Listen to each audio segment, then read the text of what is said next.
नमस्कार, आप देख रहे हैं 2022 का महादंगल। मैं हूं आपके साथ अनुराग दीक्षित और 2022 के महादंगल के लिहाज से आज का दिन उत्तर प्रदेश की सियासत के लिहाज से बेहद महत्वपूर्ण, खासकर पूर्वांचल के क्षेत्र में। पूर्वांचल का सियासी समीकरण क्या है पिछले विधानसभा चुनाव का, उससे पिछले विधानसभा चुनाव का, और उसका मतलब क्या हो सकता है आने वाले विधानसभा चुनाव के मद्देनजर, ये आपको समझाएंगे। हमारे साथ एक बहुत ही खास मेहमान सीएसडीएस के प्रोफेसर संजय कुमार सर भी जुड़ेंगे, जिनसे आंकड़ों के गुणा गणित को समझने की कोशिश करेंगे। यकीन मानिए, उनसे बेहतर तरीके से आपको नहीं समझा सकता कोई भी उत्तर प्रदेश के इन तमाम आंकड़ों का मतलब क्या है। लेकिन आज का दिन उत्तर प्रदेश के लिए बेहद अहम रहा। आज प्रधानमंत्री मोदी ने पूर्वांचल को 340 किलोमीटर लंबे एक्सप्रेसवे की सौगात दी। तो क्या 2022 के महादंगल में योगी का विजय पथ तैयार हो चुका है? मोदी, योगी और शाह का सबसे ज्यादा फोकस अगर कहीं है तो वो पूर्वांचल पर है। सत्ता के रण में पूर्वांचल किसी सिद्धपीठ की तरह है। जिसे पूर्वांचल का आशीर्वाद मिला उसकी सत्ता सिद्धि मिली। तो आज 2022 के महादंगल में समझेंगे पूर्वांचल गेट का सीक्रेट कोड। हमारे साथ खास मेहमान जुड़ेंगे, एक रिपोर्ट आपको दिखाते हैं, उसके बाद आंकड़े और उसका मतलब समझाएंगे आपको।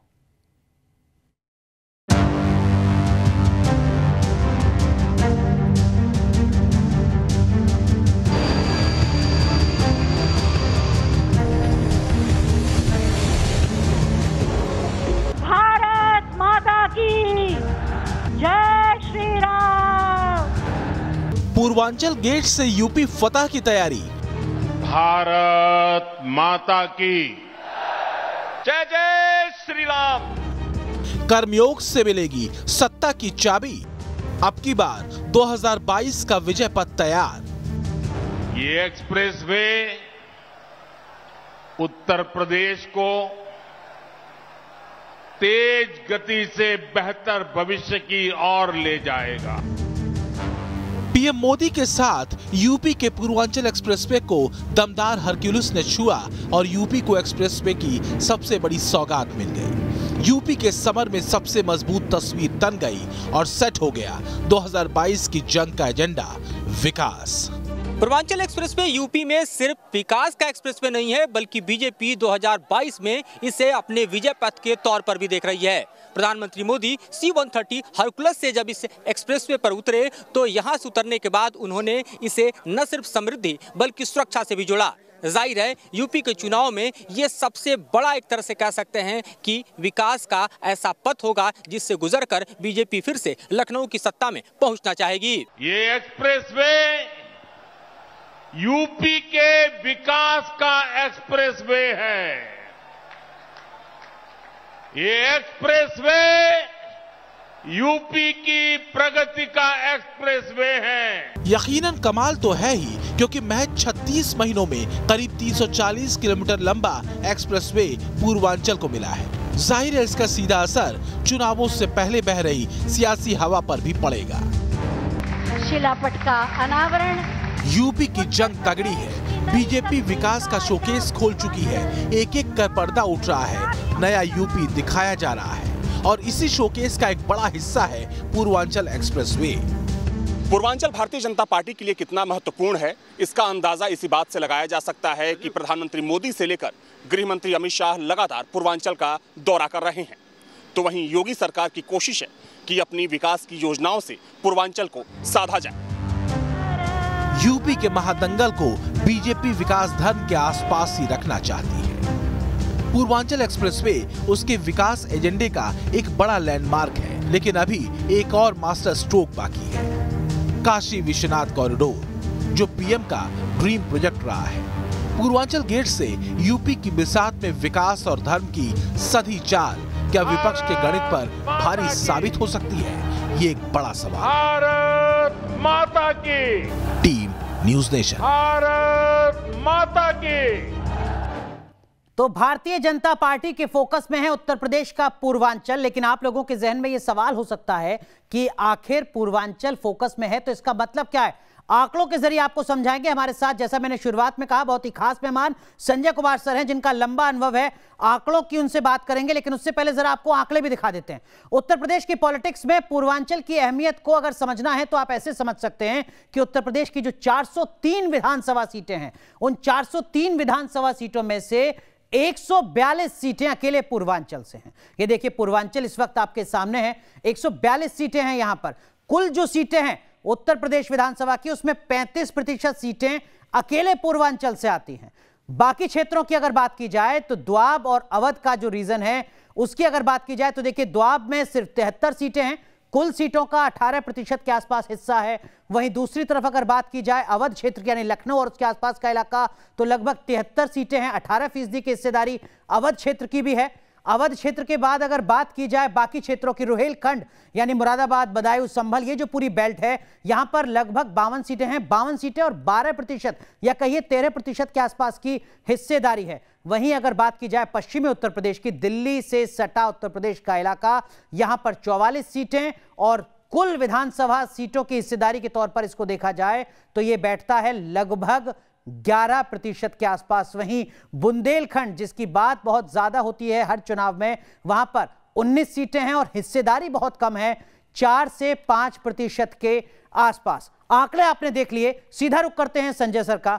संजय सर, ये जो पूरा पूर्वांचल है, ये एक इलेक्टोरल पैटर्न के लिहाज से भी क्या आपको लगता है कि एक पॉलिटिकल रीजन की तरह वोट करता है?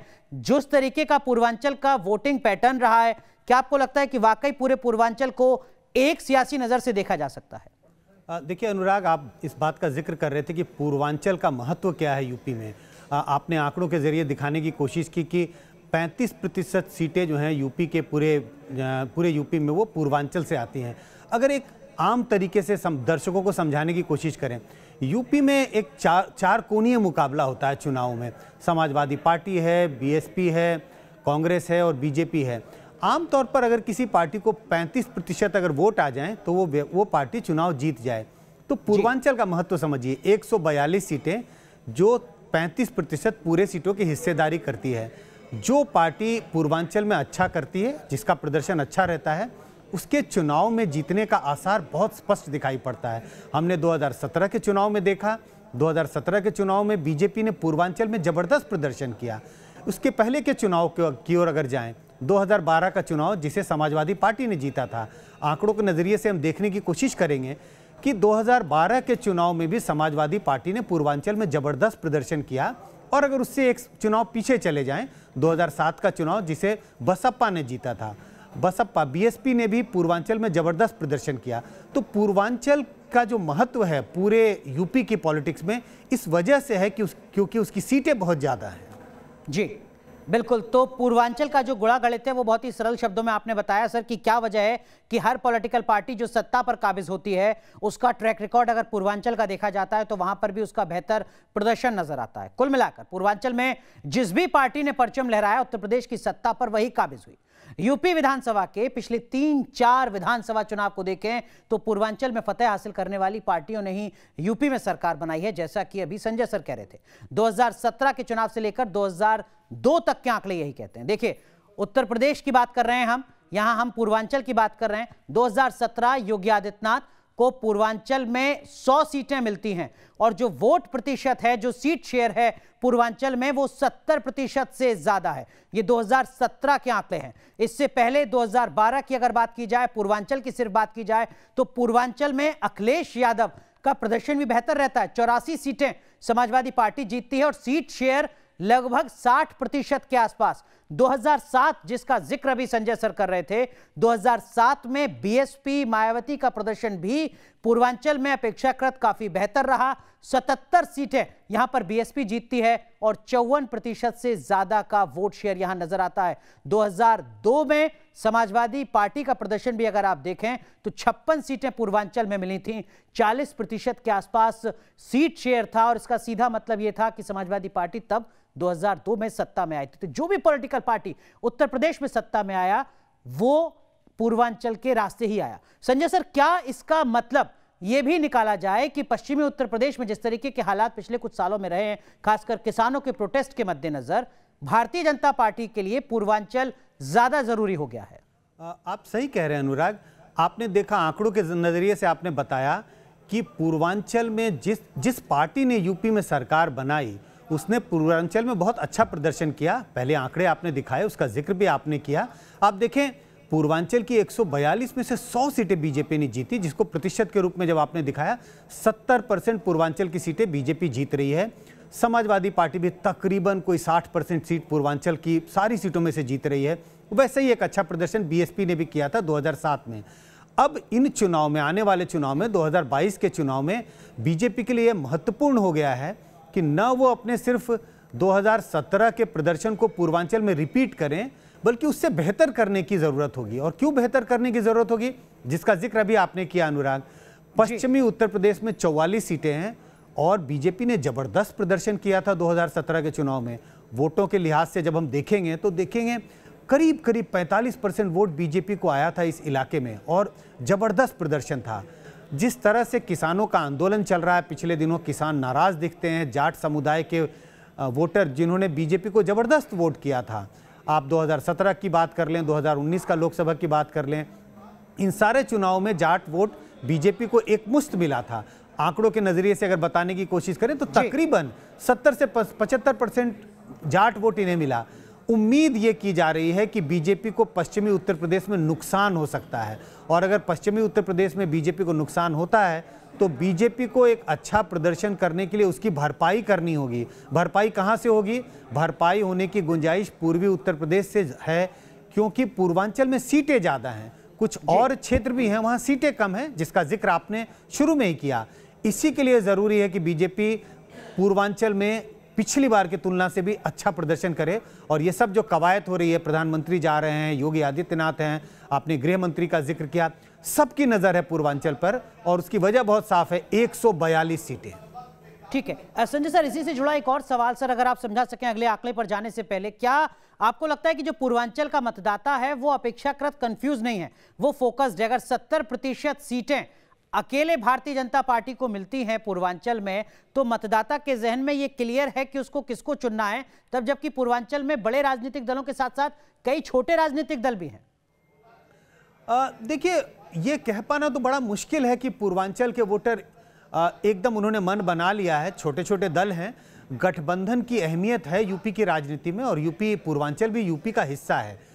जो 4 बड़ी पार्टियां हैं यूपी की राजनीति में, समाजवादी पार्टी, कांग्रेस, बीएसपी और बीजेपी, इन चारों पार्टियों का आपस में कोई गठजोड़ नहीं है।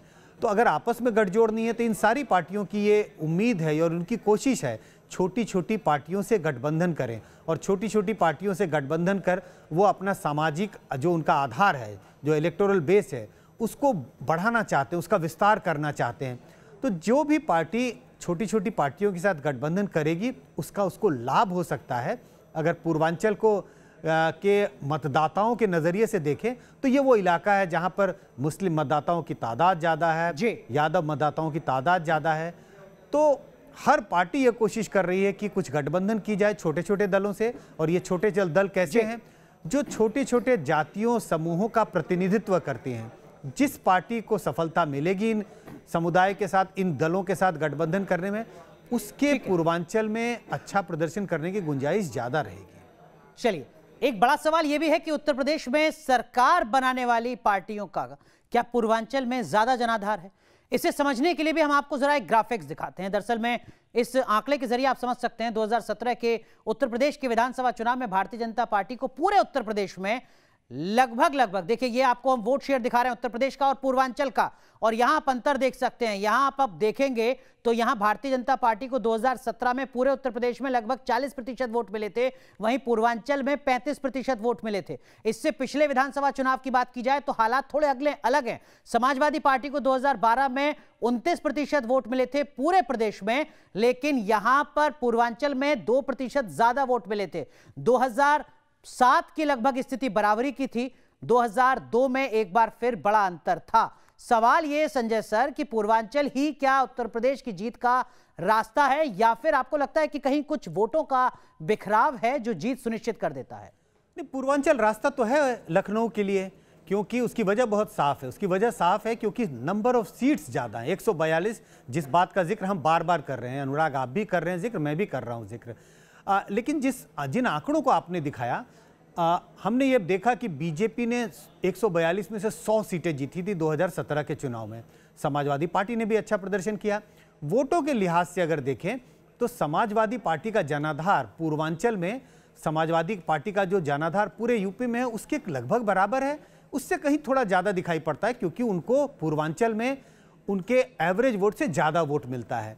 बीएसपी का भी यही हाल है लगभग। लेकिन बीजेपी के साथ अनहोनी हो रही है। बीजेपी को 2017 के चुनाव में पूरे उत्तर प्रदेश में 40% वोट, पूर्वांचल में जिसमें उन्होंने 70% सीटें जीती, 100 सीटें जीती, लेकिन उनका वोट 35% रहता है। अब दर्शकों को लगेगा 35% वोट, क्यों उनका एवरेज वोट 40% उससे 5% कम है, फिर भी बीजेपी ने जीत हासिल की, क्योंकि वोटों का बिखराव हुआ। पूर्वांचल में वोटों का बिखराव हो रहा है, वहां पे चारकोणीय मुकाबला हो रहा है। बीजेपी की यही कोशिश होगी कि पूर्वांचल में अपनी पैठ बनाए रखें, उनको वोट अपना बढ़ाना होगा अगर उन्हें अच्छा प्रदर्शन करना है इस बार भी। ठीक है, तो ये चुनौती 2017 से सबक लेते हुए 2022 में बीजेपी के लिए, उत्तर प्रदेश की सियासी पार्टियों के लिए पूर्वांचल की जो अहमियत है वो आपने देख ली। अब आपको पूर्वांचल के किंग मेकर्स यानी मतदाताओं के बारे में भी आपको बता देते हैं, यानी कि यहाँ का जो जातीय धार्मिक समीकरण है वो क्या है। ये पूरे उत्तर प्रदेश के दूसरे क्षेत्रों के मुकाबले थोड़ा सा अलग है। ये पूर्वांचल की हम बात कर रहे हैं। देखिए, पूर्वांचल में जो आंकड़े हैं उनको आप अगर देखेंगे तो आपकी समझ में आएगा कि किस तरीके के हालात हैं। यहाँ 9% ब्राह्मण हैं, 9% ही राजपूत हैं, बाकी जो जाति हैं उनका भी समीकरण हम आपको दिखा रहे हैं। लेकिन इस सब का मतलब क्या है, ये थोड़ा संजय सर से समझने की कोशिश करते हैं। राजनीतिक दलों के लिहाज से इस आंकड़े का क्या कुछ मतलब संजय सर? बहुत मतलब है। आप देखें, अलग अलग जातियों का आपने जिक्र किया इस स्लाइड में, जो हम अलग अलग जातियों का प्रतिशत क्या है, इनके वोटों का वजन कितना है पूर्वांचल में। अगर आप दो जातियों पर ध्यान दें, यादव और मुस्लिम को अगर हम को ध्यान दें और दोनों को जोड़ दें, दोनों का जोड़ 30% के बराबर है, तो ये जनाधार है, ये सपोर्ट बेस है समाजवादी पार्टी का। आपने देखा 2012 के चुनाव में भी समाजवादी पार्टी को 31% वोट यहाँ मिल रहे थे। तो 30% मतदाता ऐसे हैं पूर्वांचल में जो समाजवादी पार्टी के कट्टर समर्थक हैं, घोर समर्थक हैं। दूसरी ओर अगर हम बीजेपी को देखें तो बीजेपी का जनाधार उतना बड़ा दिखाई नहीं पड़ता। आप ब्राह्मण, राजपूत और अगर आप कुर्मी कोयरी को भी उसमें जोड़ दें तो कुल मिलाकर करके ये तकरीबन कोई 20-22-25% के आसपास आता है। दलितों का भी की हिस्सेदारी भी इस इलाके में बहुत ज़्यादा है, 21%। तो बीएसपी का भी अपना जनाधार है। तो ये जो आंकड़े जो हम अपने दर्शकों को दिखा रहे हैं, ये आंकड़े की जातीय समीकरण क्या है पूर्वांचल में, इसका महत्व यह है कि पार्टियां उस हिसाब से गोलबंद कर रही हैं अपने जातियों को, अपने समर्थकों को, जो जिन जातियों का समर्थन उन्हें मिलता रहा है चुनाव दर चुनाव। तो अगर समाजवादी पार्टी को का जनाधार यहाँ बहुत ज़्यादा है, मुस्लिम यादव एक साथ हो गए तो वो बीजेपी को कड़ी टक्कर दे सकते हैं। तो बीजेपी के लिए ज़रूरी है कि वो छोटी पार्टियों के साथ गठबंधन करें, दूसरी जाति के वोटरों को अपनी ओर लुभाएं। और दलित, और इसकी कोशिश भी हर दल कर रहा है संजय सर, पूर्वांचल में खासकर। बिल्कुल बिल्कुल कोशिश की जा रही है, हर दल कोशिश कर रहे हैं कि हम छोटी छोटी पार्टियों को अपने साथ मिलाएं, क्योंकि ये बड़ी पार्टियों की हिस्सेदारी बड़े समुदायों के बीच में है। 21% दलित हैं, बीएसपी भी अपना उसमें सेंध लगाएगी और बीएसपी का जनाधार दलितों के बीच में बहुत ज़्यादा है, तो बीएसपी भी अपना अच्छा प्रदर्शन करेगी इस इलाके में। तो बीजेपी कहीं ना कहीं एक कह सकते हैं एक स्लिपरी विकेट पर है। बीजेपी का जनाधार उतना बड़ा है नहीं, इसी के लिए बीजेपी ये सब कवायद कर रही है।